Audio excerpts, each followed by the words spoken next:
Hello friends, இன்றைக்கி வந்து சத்தான கருவேப்பிலை பொடி எப்படி பண்ணலாம் அப்படின்னு சொல்லிட்டு பார்க்கலாங்க. அதுக்கு வந்து ஒரு பேனில் அரை கப் அளவுக்கு துவரம்பருப்பு எடுத்துக்கோங்க. இது நல்லா வந்து ஃப்ரை பண்ணிக்கோங்க.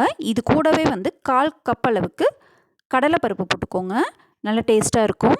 இதையும் வந்து கோல்டன் ப்ரௌன் வரைக்கும் நல்லா ஃப்ரை பண்ணிக்கலாம். இப்போ இது கூட வந்து 1 டேபிள் ஸ்பூன் அளவுக்கு வர மல்லி போட்டுக்கலாம். அப்புறம் 1 டேபிள் ஸ்பூன் சீரகம், அரை டேபிள் ஸ்பூன் மிளகு போட்டுக்கலாம். காரத்துக்கு தேவையான அளவு காஞ்ச மிளகா போட்டுக்கோங்க. நான் 5 காஞ்ச மிளகா போட்டிருக்கேன். இந்த அளவுக்கு கரெக்டாக இருக்கும். அப்புறம் அரை டேபிள் ஸ்பூன் அளவுக்கு பெருங்காயத்தூள் போட்டுக்கோங்க.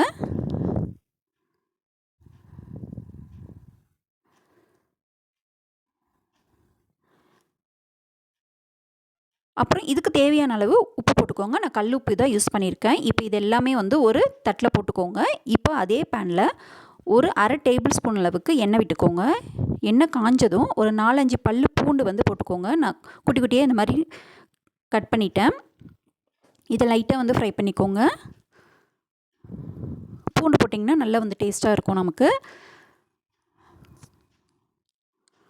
பூண்டு வந்து ஓரளவுக்கு லைட்டாக ப்ரௌன் கலர் வந்ததுக்கப்புறமா நம்ம அதை எடுத்துடலாங்க. அந்த பிளேட்லேயே வந்து போட்டுருங்க.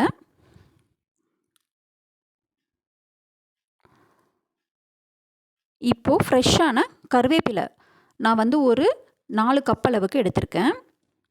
வாஷ் பண்ணி, நீங்கள் வாஷ் பண்ணிவிட்டு ஒரு துணியில் கூட ஈரம் போகிற அளவுக்கு காய வச்சுக்கோங்க வீட்டுக்குள்ளேயே. நான் வந்து அப்படியே ஈரத்தோடவே போட்டிருக்கேன். ஸோ அதனால் கொஞ்சம் லேட் ஆகும். நல்லா கிறிஸ்பியாக வர வரைக்கும் இந்த மாதிரி நல்லா வந்து கலர் சேஞ்ச் ஆகணும் பாருங்கள். நல்லா வந்து கிறிஸ்பியாக ஆகணும். இது வரைக்கும் நல்லா வறுத்து எடுத்துக்கோங்க. இப்போ இது எல்லாமே வந்து மிக்ஸி ஜாரில் போட்டு நம்ம ஃபைனாக வந்து அரைச்சிக்கலாம். ஃபஸ்ட்டு வந்து நான் பருப்பெல்லாம் போட்டேன் பாருங்கள். இந்த மாதிரி நைஸாக வந்து அரைச்சி எடுத்துக்கோங்க.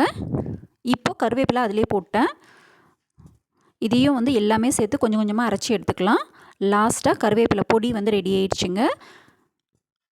இது நீங்கள் இட்லி, தோசை, சாதத்துக்கு கூட தொட்டு சாப்பிட்லாங்க. சாதத்துக்கு போடுறப்போ நீங்கள் நல்லெண்ணெய் ஊற்றி சாப்பிட்டு பாருங்கள். ரொம்ப டேஸ்ட்டாக இருக்கும். அதுவும் சூடான சாதத்தில் போட்டு சாப்பிட்டீங்க அப்படின்னா இன்னும் சூப்பராக இருக்கும்.